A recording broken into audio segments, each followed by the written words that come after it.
Hello everyone, कल हम लोगों ने क्लास 9 का एनसीईआरटी मैथ से चैप्टर 9 में थ्योरम 9.6 किया था। आज हम लोग थ्योरम 9.7 करेंगे, तो चलिए करते हैं।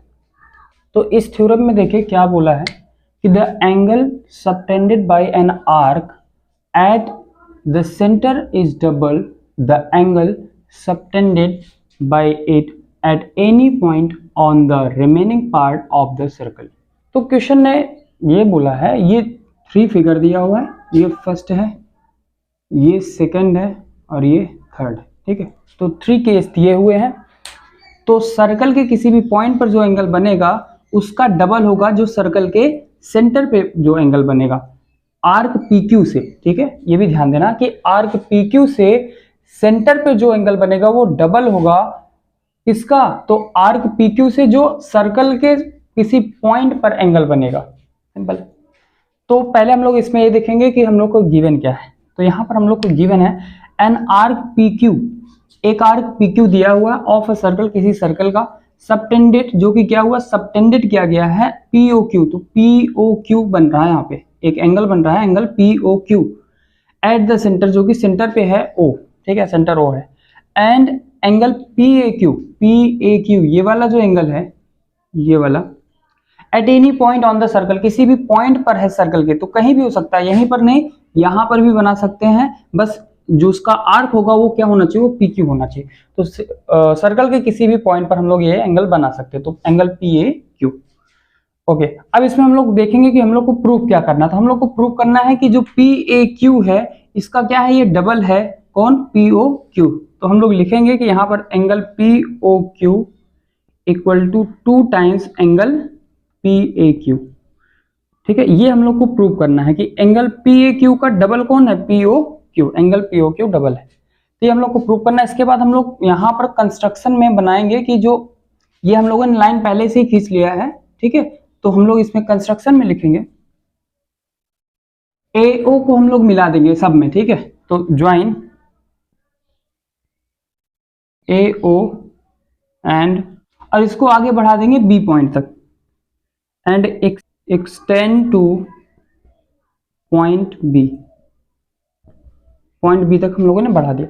अब इसमें हम लोग को प्रूफ जो करना है, तो चलिए स्टार्ट करते हैं। इसका प्रूफ कैसे होगा, तो प्रूफ लिखते हैं इसका। तो यहां पर हम लोग को 2 ट्रायंगल दिख रहा है। एक यहां से जब हम लोग ये लाइन को जब कंस्ट्रक्ट करेंगे तो यहां पर हम लोग को 2 ट्रायंगल डिवाइड हो जाएगा आपस में। तो एक एंगल हो जाएगा AOP और एक एंगल हो जाएगा AOQ।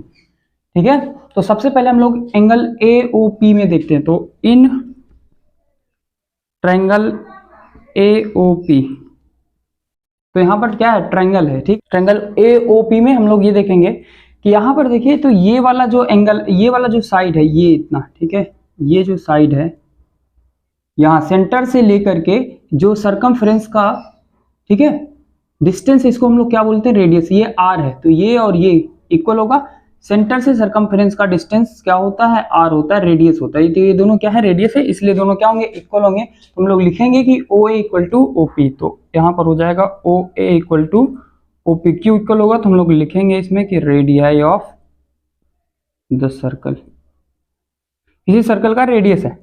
ठीक है, अब अगर ये दोनों एंगल इक्वल है तो इसके अपोजिट एंगल भी तो इक्वल होंगे। तो OA का अपोजिट एंगल क्या है, एंगल ये वाला एंगल, और OP का अपोजिट एंगल क्या है, ये वाला एंगल। ठीक है, तो इसमें हम लोग लिखेंगे कि ये कौन सा एंगल है, एंगल OPA, और ये वाला कौन सा एंगल है, OAP। तो हम लोग लिखेंगे इसमें कि angle OPA equal to angle OAP। ये दोनों एंगल क्या होंगे, इक्वल होंगे। क्यों इक्वल होंगे, तो रीजन में हम लोग लिखेंगे कि angles opposite to equal sides in triangle are equal. ठीक है, तो किसी ट्रायंगल में क्या होता है, इक्वल साइड के अपोजिट वाला एंगल जो होता है वो इक्वल होता है, तो इसलिए इसका ये रीजन हो जाएगा। अब यहाँ पर देखिए कि ये वाला एंगल और ये वाले एंगल, इन दोनों एंगल को जब हम लोग ऐड करेंगे तो कौन सा एंगल आता है, ये वाला एंगल। ठीक है, ये कौन सा थ्योरम है, तो बाय एक्सटीरियर एंगल थ्योरम। तो हम लोग लिखेंगे यहाँ पर बाय एक्सटीरियर एंगल थ्योरम। तो यहाँ पर एंगल POB किसके इक्वल हो जाएगा, तो हम लोग लिखेंगे angle POB equal to angle OAP, angle OAP plus angle OPA। तो यहाँ पर अभी हम लोगों ने इसको क्या किया, अभी हम लोगों ने यहाँ पर ये इक्वल हुआ था क्या कि OPA इक्वल होगा OAP के, ठीक है। तो इसमें हम लोग लिख सकते हैं क्या कि एंगल OAP प्लस OPA को लिख सकते हैं एंगल OAP। तो यहाँ पर हम लोग लिख देंगे कि एंगल POB इक्वल टू, ये दोनों ऐड हो जाएगा क्योंकि दोनों सेम है, तो हो जाएगा 2 एंगल OAP, ठीक है। इसको बोलते हैं इक्वेशन फर्स्ट। अब इसके बाद यहाँ पर लिखते हैं हम लोग, तो फर्स्ट वाले ट्रायंगल से हम लोग को एक इक्वेशन मिल गया। अब सेकेंड वाले ट्रायंगल से एक इक्वेशन ले लेते हैं। तो यहाँ पर हम लोग लिखेंगे कि इन ट्रायंगल AOQ, तो AOQ में ये वाला रेडियस और ये वाला रेडियस होगा, तो हम लोग लिखेंगे कि OA इक्वल टू OQ हो जाएगा इसका रेडियाई ऑफ द सर्कल। इसके बाद अगर ये दोनों इक्वल होगा तो इसके अपोजिट एंगल भी क्या होंगे, इक्वल होंगे। तो अपोजिट एंगल इक्वल हो जाएंगे तो हम लोग लिखेंगे कि angle OQA equal to angle OAQ। Reason हो जाएगा angles opposite to equal sides in triangle are equal. तो किसी भी ट्रायंगल में इक्वल साइड का अपोजिट एंगल जो होता है वो भी क्या होता है, इक्वल होता है। तो ये भी क्या हो जाएगा, इक्वल हो जाएगा। अब यहाँ पर अभी हम लोगों ने जैसे बाय एक्सटीरियर एंगल थ्योरम लगाया था कि इस बाहर वाले एंगल का जो वैल्यू होता है वो अंदर वाले वैल्यू एंगल के सम के इक्वल होता है। तो ये दोनों एंगल सम के इक्वल होगा, ठीक है, इसके बगल वाले को छोड़ के, ठीक है।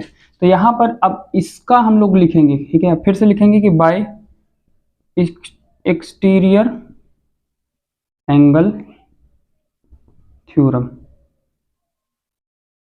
अब इसमें हो जाएगा कि एंगल QOB, ठीक है, एंगल QOB ये इक्वल होगा किसके, इन दोनों एंगल के सम के, ठीक है। तो OQA angle OQA plus angle OAQ।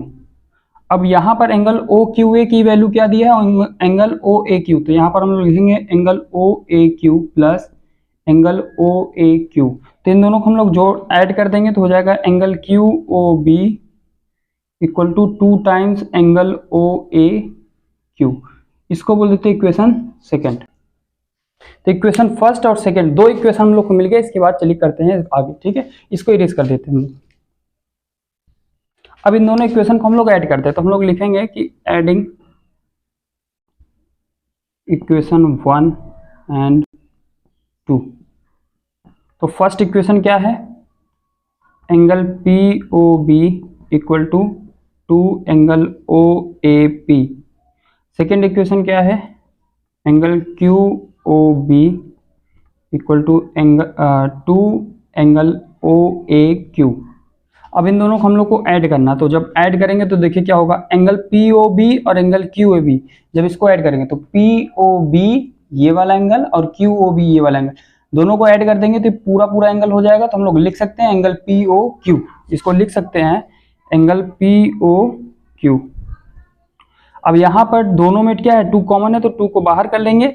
अब यहाँ पर इन दोनों को ऐड करेंगे तो एंगल OAP और एंगल OAQ, एंगल OAP और एंगल OAQ मतलब ये वाला एंगल और ये वाला एंगल, तो इन दोनों को ऐड करेंगे तो पूरा पूरा आ जाएगा।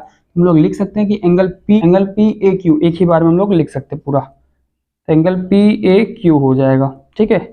और यही हम लोग को प्रूव करना था तो इसको हम लोगों ने प्रूव कर लिया। तो ये हम लोग लिख सकते हैं, इसमें हम लोग प्रूव कर लिया। ये केवल और केवल किसके लिए, ये फर्स्ट और सेकंड के लिए है, ठीक है, proof for first and second, ठीक है, फर्स्ट और सेकंड के लिए।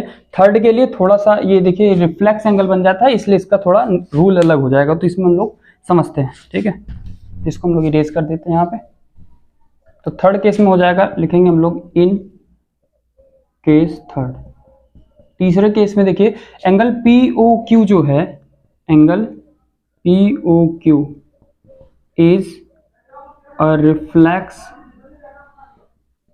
एंगल।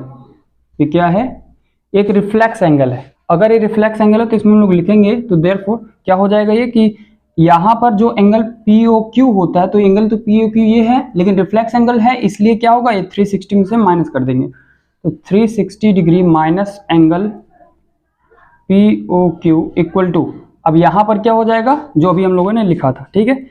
तो ये 2 इंटू एंगल PAQ, तो इस केस में ये हो जाएगा, थर्ड वाले केस में हम लोग रिफ्लेक्स एंगल लिखते हैं इसका, ठीक है, POQ का रिफ्लेक्स एंगल हो जाएगा, बाकी सब ठीक है, सब सेम है, ठीक है। तो इसको हम लोगों ने प्रूव कर लिया। तो आज हम लोगों ने थ्योरम 9.7 भी कंप्लीट कर लिया। अब हम लोग नेक्स्ट वीडियो में नेक्स्ट थ्योरम करेंगे, तो मिलते हैं नेक्स्ट वीडियो में।